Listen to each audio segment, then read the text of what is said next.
Depending on who you ask, we are either in a recession already or heading into one next year. In such an environment, your guiding principles when buying securities should be to protect and preserve the value of your portfolio. And investing in the right sectors is the key to making this happen. In this video, I'm going to cover 5 ETFs that do exactly this.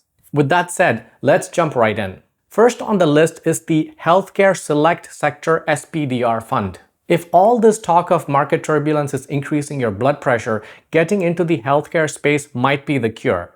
The logic here is that healthcare is a universal basic need and a recession should not have much negative impact on the demand for these types of products and services.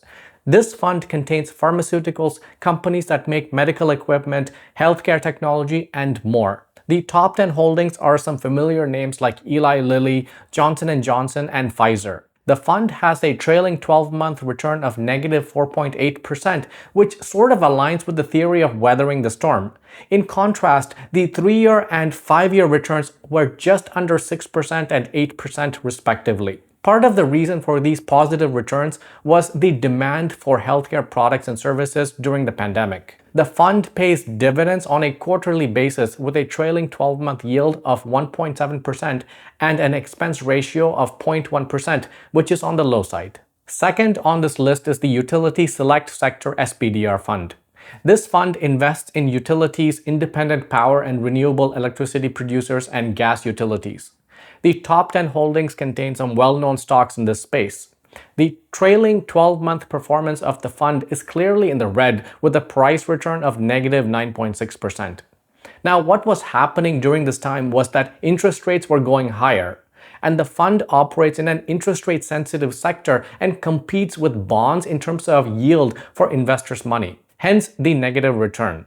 But within a few weeks this past month, utilities have really become outperformers, with the fund increasing around 3%. In the grand scheme, utilities fill a need that's never going away, and the past few weeks demonstrate that the sector is picking up the slack from earlier in the year. The fund pays dividends on a quarterly basis with a trailing 12-month yield of 3.5% and an expense ratio of 0.1%, which is also on the low side. Third on the list is the Consumer Staples Select Sector SPDR Fund. Consumer staples are the basic goods that people buy to support their everyday lives. Companies in this sector manufacture, distribute, and sell products like food, beverages, and personal hygiene products, which are typically less sensitive to economic cycles. The top 10 holdings are familiar names in this space like Procter & Gamble, Walmart, and Pepsi. Similar to utilities, the consumer staples sector also struggled through the last 12 months. A historic surge in treasury yields, growing popularity of weight loss drugs like Ozempic, and concerns over elevated valuations pushed the returns of this fund down, resulting in a trailing 12-month price return of negative 2.3%. But it looks like the headwinds are easing up.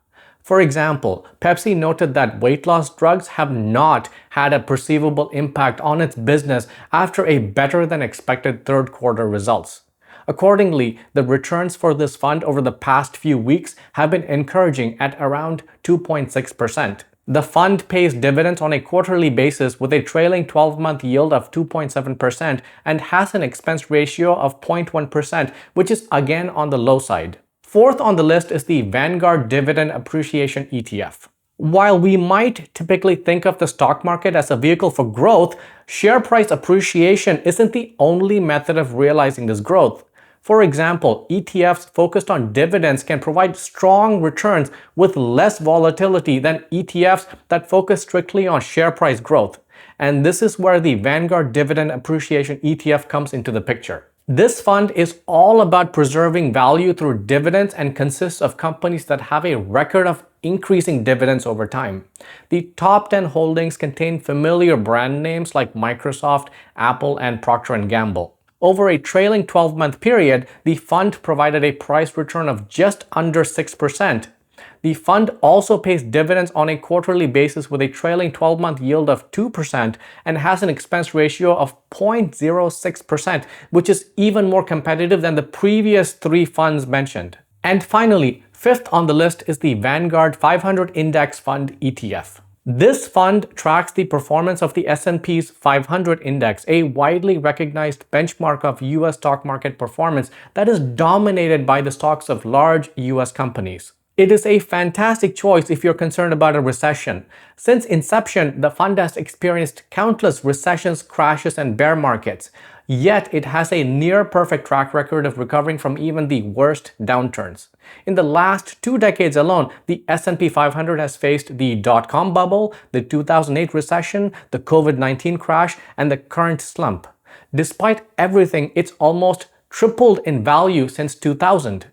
The current trailing 12-month price return is 13.5%, and the dividend yield during the same time frame is around 1.5%. The fund has an expense ratio of 0.03%, which is the lowest among all the ETFs on this list. To sum it up, now may not feel like a smart time to buy, especially if a recession is either here or just around the corner.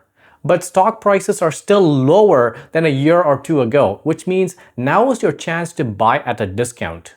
If the stock market tanks, these 5 ETFs should give you more downside protection and help you ride out the storm. Worst case situation, you might end up taking a haircut, which is still better than losing the shirt on your back. These are my thoughts on this topic. What are investments you are considering to weather out the recession? Let me know in the comments. As always, if you found this video useful, please give it a like and subscribe to the channel. I'll see you in the next video.